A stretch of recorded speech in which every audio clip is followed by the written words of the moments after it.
Set to go now, race number 4.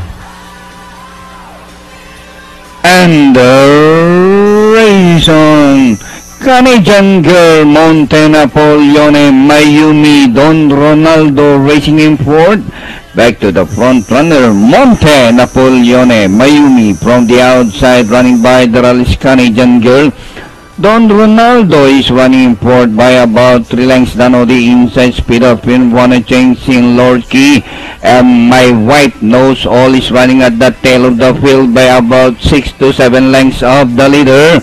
Back to the front runner, Monte Napoleone by half a length, and Canadian Girl Mayumi closing in third, now taking the second spot, and Don Ronaldo also closing in as they race the last 500.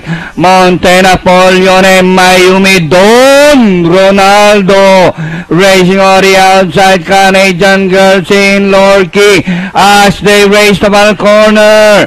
3 runners matching their stride. In between runners, Mayumi, Don Ronaldo on the outside. Mayumi, Don Ronaldo seeing Lorky, Monte Napoleone.